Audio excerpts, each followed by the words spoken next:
Hi, I'm Dark Shades, and today's topic is quite a taboo one, and it's about, is sex a contract?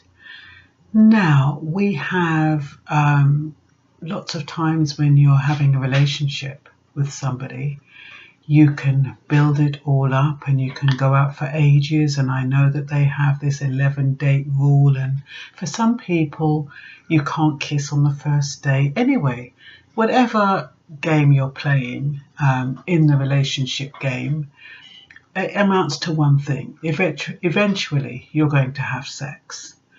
Now, my conundrum is about when you build yourself up to having sex with somebody and you're so excited, you've got to know each other, you've done all the preliminaries, you've asked all the questions, and you finally decided that this person is the person you want to be with. So you're prepared to take it to the next level. And when you get to the next level, sex is disappointing. Not only is it disappointing, but the person that you thought was wonderful has got no know-how in that department at all. Now, this can happen to a lot of females, and a lot of females, they keep their mouths shut about it. You know, if a man is wham bam, thank you ma'am, if he's rough, you know, you're supposed to think it's some kind of darker shade of grey or whatever it was. You know, sometimes they have no libido, no sex drive. Sometimes it's limp. Sometimes there's premature ejaculation. And for some, they don't know anything about the erogenous zones. Now, you've built up all this time waiting for this moment, only to find that in that department it's absolutely no go. Now, depending on how much you like the person, you might want to work at it.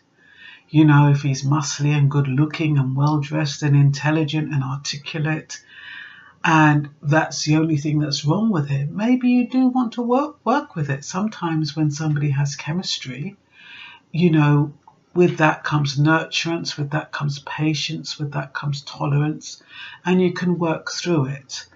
You know, sometimes it might just be a one-off. Maybe it's a bad day. Maybe he's not feeling right. You know, there could be a multiple of reasons why he can't perform. But if you find over a period of time that this repeats itself, are you bound in a contract? That's what I'd like to know. Is it because you've built up this relationship for all these months and now you've decided to sleep with this person and you found that you're not compatible in this department, or do you have to carry on with it? That's what I'd like to hear from you about, because I think it's unfair. I mean, as women, you know, especially if you're religious or if you have a moralistic background, depending on your upbringing, once you've slept with somebody, it's almost like you've got to sleep with them, otherwise you're a whore or they start calling you names. I mean, if you was to sleep with somebody and say to them direct, listen, you're no good in bed, I'm moving on, can you imagine? And yet men will go around willy-nilly until they find the person that they're compatible with, and there's no repercussions. But for women, there are repercussions because it's not something that a woman does. So you find a lot of women, because they've had sex with somebody, they end up in that relationship and there's nothing they feel they can do about it, because they've contracted by virtue of sleeping with somebody to be their girlfriend. Now, I know from what I've seen on Love Island and a few other programs, you're not really someone's girlfriend until you actually make that commitment and say you are. But in the black community, it's different. In the black community, I don't know if it's because we do come from religious backgrounds, or some of us are quite moralistic, that it's much more harder for us to reject someone just on the basis that they're no good in bed. So what happens is the relationship becomes a fiasco. The person starts looking for the good parts in the person, starts minimizing and rationalizing that part away. It doesn't really matter. It's not important. He's so nice in this way. He's so nice in that way. That part, that can just be pushed by the wayside. I'll just do it because I have to and because I'm in a relationship, but I don't have to enjoy it.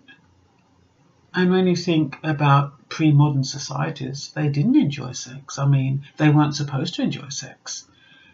They had sex for babies, and that was it. And they had relationships because it was a part of a business deal. They're working on the farm or whatever. So there was no enjoyment back then.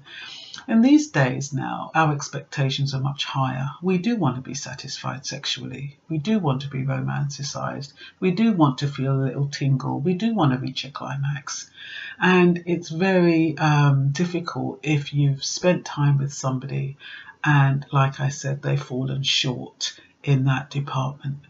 There could be a situation where you actually like somebody, and as a woman, you're thinking, oh my God, I'd love to sleep with him. You can't just go over to somebody and say, oh, I'd like to sleep with you and nothing else. They think you're crazy. They think, oh my God, what kind of woman are you? Not unless they're a bit, and then that's not really the type of person you want to be with. It's not that you want to be promiscuous or anything like that. But sometimes as females, we have latent desires, and just because we deny them doesn't mean they don't exist. So I like your comments on this. You can subscribe if you want, but yeah, let me have your comments. Thanks very much. And this is Sex a Contract by Dark Shades.